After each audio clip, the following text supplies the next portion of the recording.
우리가 좋은 사람들을 말할 때 저 사람은 법이 없어도 살아요, 그런 말을 하잖아요.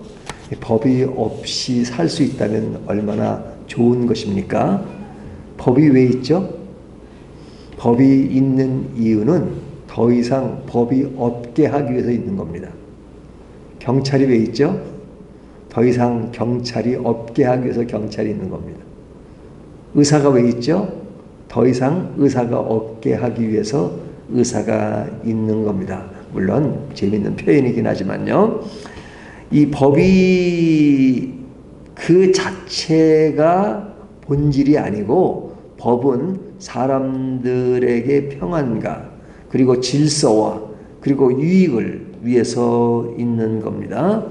하지만 그 유익과 이익이 그냥 그 본질을 잃어버리고 법 자체에 빠져버리면 그것이 그릇되게 가는 성향이 있습니다.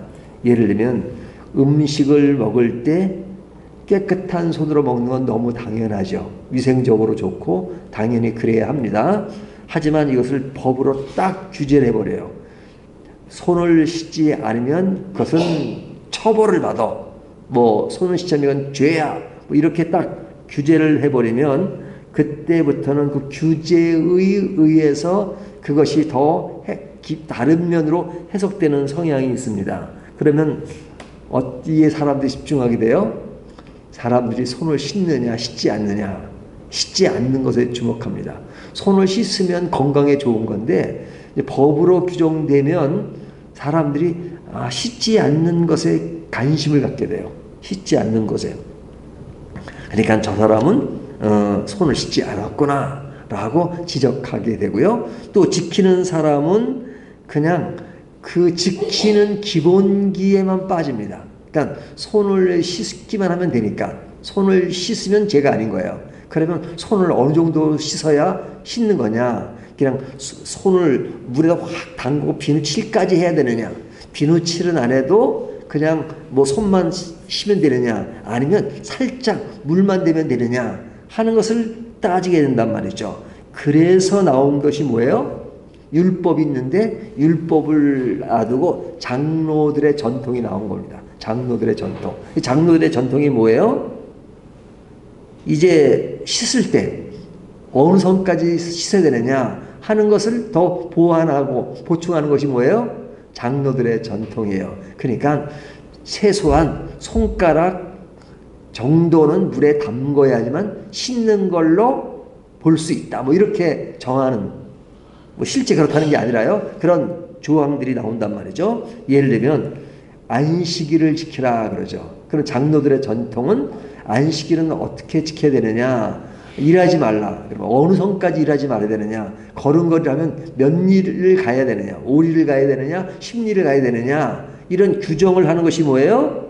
장로들의 전통이란 말이죠. 그러니까 장로들의 전통이 발전하게 되고 이게 자꾸 법을 또 해석하고 또 해석하고 규제하고 규제하고, 그러니까 사람들이 그 규제에 빠져버리는 거죠. 그러니까 이런 맥락에서 오늘 본문에 보면 바리새인들과 또 서기관 중 몇이 예루살렘에 와서 예수께 모여들었다가 그의 제자 중 몇 사람이 부정한 손, 곧 씻지 아니한 손으로 떡 먹는 것을 보았더라. 손을 씻지 않고 떡 먹는 것을 보고 이제 그들에게 그 질책하는 겁니다. 그 질책이 뭐예요? 너희들은 법을 어겼다는 거죠. 법 위반, 그렇게 이야기하는 겁니다. 그러니까 손을 씻지 않았다는 것을 가지고 이야기하는 거죠. 그러면서 이들은 그런 어떤 그 법이 생긴 근본적인 동기와 그것에 집중하지 않고, 목표에 집중하지 않고 법을 지켰느냐 지키지 않느냐 이걸 따진단 말이죠. 그럼 또 반대로 법을 지켰느냐 지키지 않느냐에 따르면 어떻게 해서든지 법을 지키는 선만 유지하면 된단 말이죠. 그 형식을 갖추면 되는 거죠. 그래서 나온 것이 뭡니까? 외식입니다. 외식하는 자. 그래서 5절부터 13절까지는 그 외식하는 자의 모습을 얘기하는데요. 6절을 보면 이르시되 이사야가 너희 외식하는 자에 대하여 잘 예언하였도다. 기록하였으되 이 백성이 입술로는 나를 공경하되 마음은 내게서 멀도다. 자, 외식이 뭐예요? 이제 말로는 주님을 공경해요. 하지만 마음에서 멀어지는 거예요. 이것이 뭐예요? 형식만 남는 거죠. 형식만. 그래서 뒤에 보면 그 예를 드는데, 자, 부모를 공경하라. 부모를 공경해야 되죠. 그 공경하는 것이 어떤 것이 공경하는 거예요? 뭐 맛있는 것도 사다 드리고 또 선물도 주고 그러잖아요. 뭐 이것도 공경이죠. 하지만 그것만 공경이 아니죠. 마음으로 진짜 사랑하는 마음을 갖는 거죠. 그런데 장로들의 전통이 되면 부모를 공경한다는 것은 뭐냐? 뭐 한 달에 뭐 얼마는 드려야 공경하는 거다. 네? 너 선물을 드릴 때 이렇게 하지 않으면 안 된다. 이렇게 되면 참 살벌해지는 거죠. 그래서 법이 잘 안 지켜지는 나라일수록 법이 발전합니다. 법 조항이 많아져요. 그것은 뭐예요? 자꾸만 법으로 모든 것을 조정을 해야 되니까 그런 겁니다. 그런데 그렇게 될 때는 조금 전에 말씀드린 외식도 많아지고 법만 피하는 것들이 많아지고 또 법만 지키는 것을 살짝 그냥 형식만 갖추는 경우가 많아진다는 거죠. 그래서 오늘 본문에 보면 이런 거죠. 부모를 공경해요. 근데 뭐로 공경하느냐? 돈으로 공경하는 겁니다. 근데 사실은 자기가 있는 돈을 가지고 부모를 공경하는 그 법의 그 규제에 의해서 부모한테 얼마를 공경해야 된다는 게 사실은 뭐 싫은 거예요. 싫은 거예요. 그러니까 부모에게 돈을 주면서 공경을 해야 되는데 그 돈은 아까워요. 아까워. 그럼 어떻게 해요? 딱 빠져나가는 것을 알아요. 빠져나가는. 어떻게 빠져나가요? 고르반. 그런데 고르반. 고르반은 뭐냐면 이 돈은 내가 하나님께 바친 돈이다. 라고 딱 묶어놓는 겁니다. 내가 이제 1,000만 원 있어요. 그러면 그 중에 1,000만 원 중에 100만 원은 매달 부모님께 드려야 돼요. 근데 드리기가 싫어요. 그러면 뭐냐면 고르반 그래요. 고르반. 그러니까 이 돈은 그 매달 나가는 100만 원도 하나님께 드린 돈이다. 그러면 하나님께 드린 돈에 해당될 때는 부모에게 100만 원을 안 드려도 그 규제가 있다 하더라도 매달 100만 원씩 드려야 된다는 규제가 있어도 이것은 하나님께 드렸으니까 부모에게 드린 거와 같다. 그러니까 부모에게 드린 거와 같다라면서 자기는 돈을 안 주는 거죠. 부모에게. 근데 그것을 합리화시키는 것이 뭐예요? 고르반. 그래서 오늘 본문에 보면 그 고르반에 대한 얘기가 나오잖아요. 몇 절이 나오나요? 11절. 너희는 이르되 사람이 아버지에게나 어머니에게나 말하기를 내가 드려 유익하게 할 것이 고르반 곧 하나님께 드림이 되었다고 하기만 하면 그만이라 하고. 그러니까 고르반 그러면 그냥 그 부모에게 실제로 공경하는 그 규제를 다 벗어나는 겁니다. 그러니까 법을 교묘하게 빠져나가는 거죠. 그래서 그냥 하나님과의 관계로 설명하면 인간의 관계는 그냥 다 뭐 괜찮다고 생각하는 거죠. 그래서 비꼬는 영화가 하나 있었죠. 예전에 밀양이라는 영화. 밀양이라는 영화 보면 거기에 보면 그 전도연 나오고 그래요. 근데 이 전도연이 주인공이 이젠 어떻게 하다가 예수를 믿게 됐습니다. 근데 이제 그 아들이 이제 살해를 당했어요. 살인자가 누구라는 걸 알게 되고 이제 면회를 갑니다. 면회를 갈 때는 어떤 마음으로 면회 가냐면 내가 크리스천이 됐으니까 그 죄수를 용서하리라. 그리고 딱 갔습니다. 딱 면회를 갔는데 면회 가서 딱 보니까 얼굴이 환한 거예요. 그 죄수가 살인자가. 그리고 그냥 의기양양해요. 의기양양해요.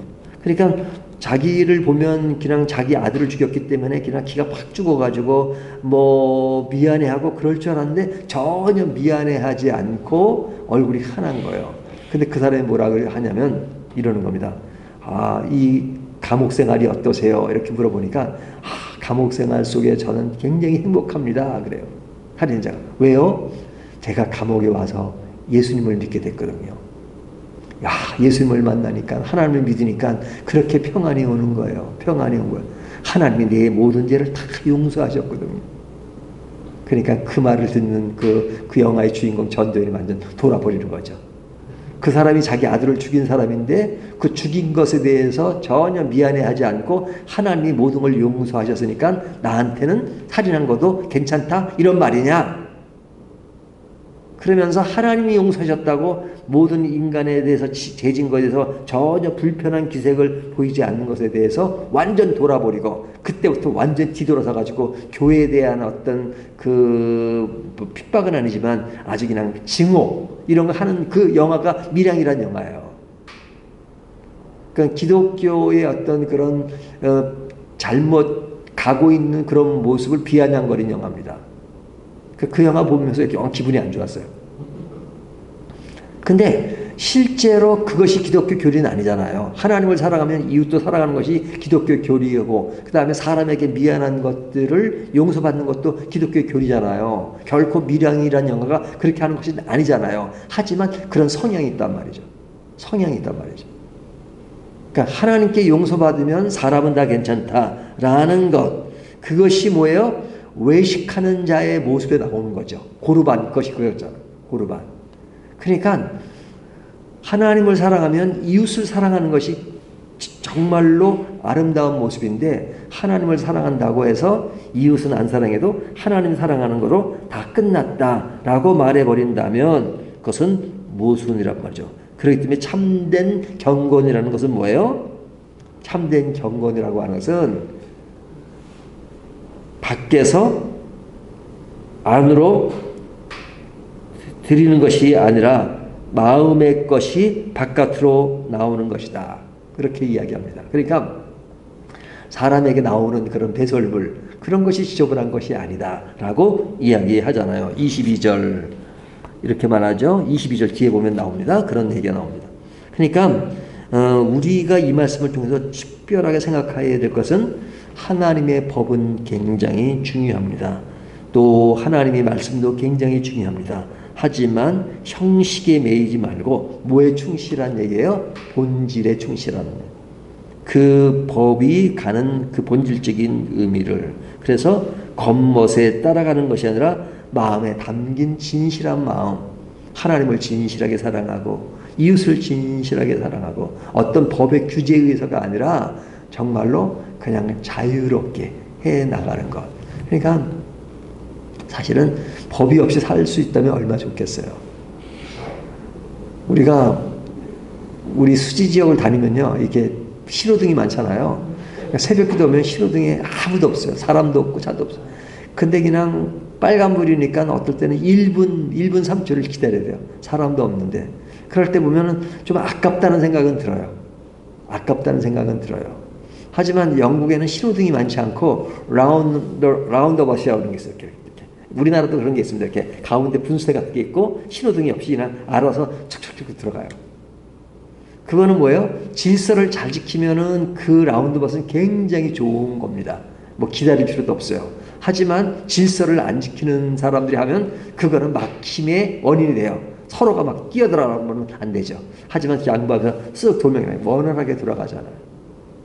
그것이 뭐예요? 법보다도 법의 본질에 충실할 때 나타나는 아름다운 마음이라고 할 수 있죠. 오늘 이 말씀을 가지고 사람들이 법의 규정에 의해서 그러다 보니까 외식하게 되고 형식에만 빠지게 되고 무엇을 지키느냐 안 지키느냐 그 선에서 그런 것을 이렇게 인간적인 것으로 재는 그런 그릇된 모습을 예수님은 지적하고 있습니다. 바리새인들이 하는 그 내용이 뭐예요? 바로 그런 점에서 예수님이 외식하는 자들아 하고 질책하는 겁니다. 오늘 이 말씀을 가지고 나의 삶을 굉장히 중요합니다. 오늘 새벽기도 끝나면 기도를 얼마 동안 해야 됩니까? 최소한 30분은 해야 된다. 딱 규제를 해버리면 이제 율법이 되는 거예요. 그러면 아이고 저 김 집사는 오늘 29분밖에 안 했어. 1분을 안 했어. 오늘 기도 안 한 거야. 뭐 이렇게 맨날 판단하고 그렇게 된단 말이죠. 그 사람이 5분을 하든 1시간 하든 2시간 하든 그것을 판단하는 것이 아니라 정말로 주님을 사랑해서 기도하는 그 마음이 얼마나 아름다운 것인가, 이렇게 진행하는 것이 신앙의 아름다운 모습이다 하는 것을 본문이 말씀해 주고 있습니다.